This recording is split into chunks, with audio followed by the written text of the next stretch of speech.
Welcome back, Class 10, your history class, continuing with Chapter 7, the National Movement. Today we will revise the causes of the non-cooperation movement.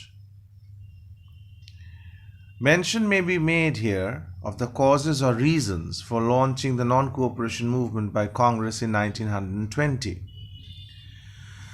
First reason was reaction to the Government of India Act of 1919. The Act of 1919 did not change the unitary character of the Government of India. The central government remained wholly responsible to the British Parliament. System of diarchy, that means double-tier government, was introduced in the provinces, was bound to fail. The British authorities failed to fulfill their promises to introduce responsible government in India. So, the Government of India Act of 1919 was a total failure. Then comes the Rowlet Act of 1919. On the report of a sedition committee headed by Justice Rowlet, two bills were introduced in the Central Legislature in February 1919. These bills came to be known as Black Bills. Rowlet Act bills came to be known as the Black Bills. They gave enormous powers to the police to search a place and arrest any person they disapproved without a warrant. So, according to this bill, which was known as the Black Bills, it gave enormous power to the police. They can search anybody and they can arrest anybody without any proper warrant. A well-known description of the bills at that time was no dalil, no vakil, no appeal. That means no plea, no lawyer and no appeal. Despite much opposition, the Rowlet Act was passed in the year 1919 in the month of March. The purpose of the act was to curb, means stop or uproot the growing nationalist upsurge in the country. Then comes Satyagraha against the Rowlet Act. Gandhi described the Rowlet Act as destructive of the elementary rights of the individual. What Gandhiji said? Gandhiji said that Rowlet Act was destructive to the people and the basic rights of the individual.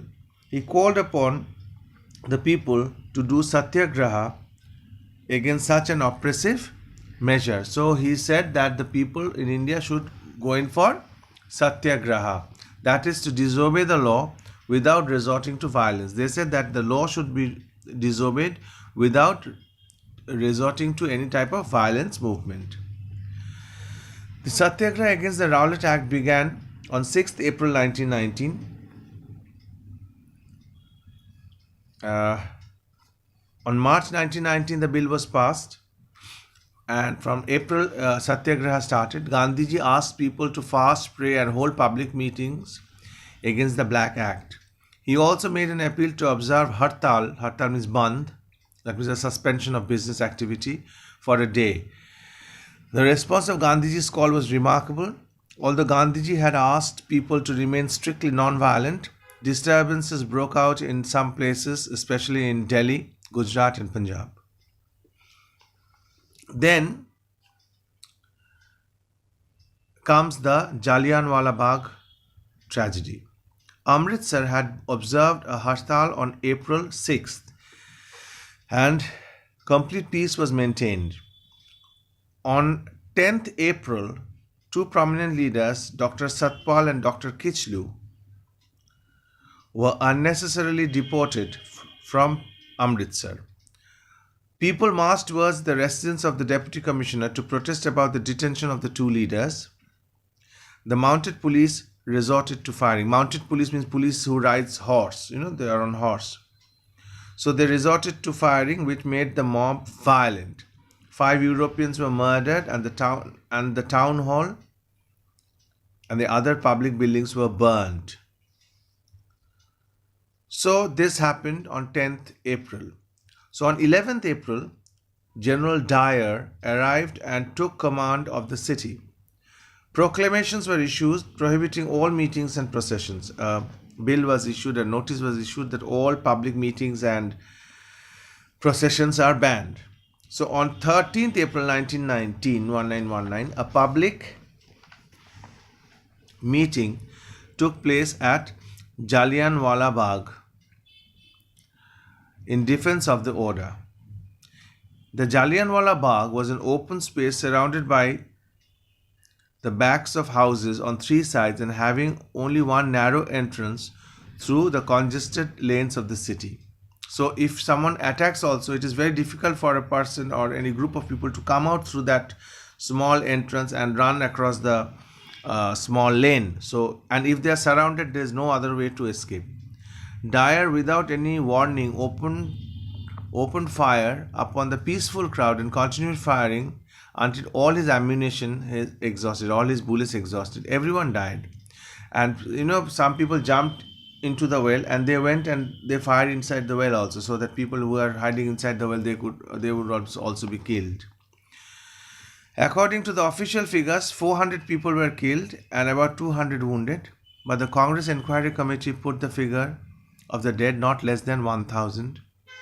General Dyer did this, as he himself proudly declared, to strike terror into the whole of Punjab. So he proudly said that it's a measure to instill terror in the whole of Punjab.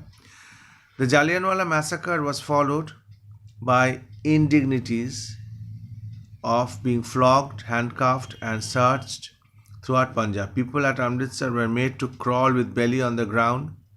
The civilized world had not seen such brutalities as these in recent history. So in Punjab, people were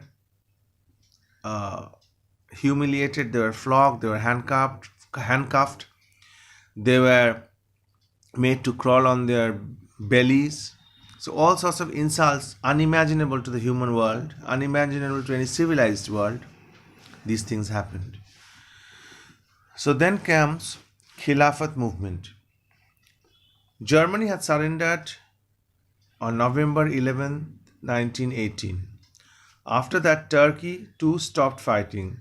The peace treaty imposed severe terms on the Sultan of Turkey, the Caliph or the Khalifa of the Sunni Muslims. The Ottoman Empire, that means the Turkish Empire, collapsed. Turkey lost all territories inhabited by the people other than Turks. The Sultan was deprived of real authority even over those territories which were left under his control. So the Sultan lost everything, the Caliph lost everything. Okay, he had no territories to rule over.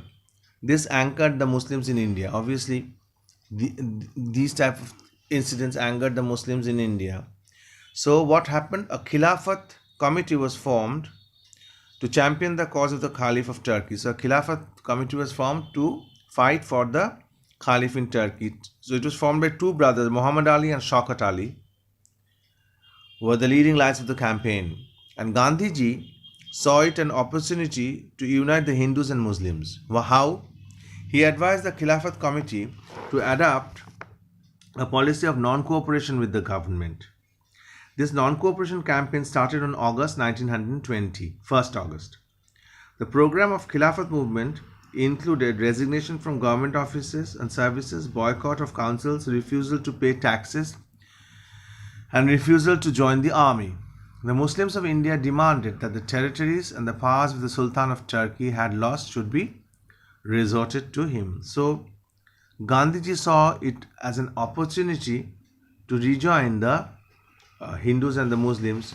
So he suggested that the program of the Khilafat movement should be non-cooperation basically, and it was also like that because people started resigning from government services. They started boycotting the councils, refusing to pay taxes, refused to join the army and things like that.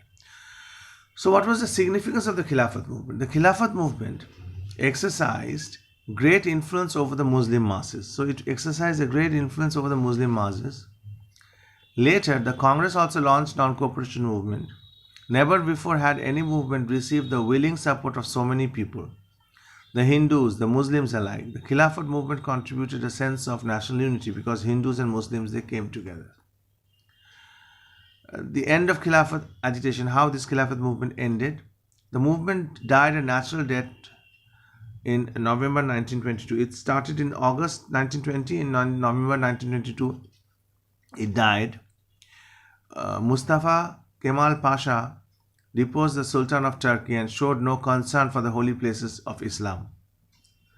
He finally abolished the Caliphate and separated the state from religion. So the state and religion were same before, because the king was the head of their Muslims, Sunni Muslims. But now, when Mustafa Kemal Pasha came, he separated the state, that is the king or the kingdom, the government, from the religion.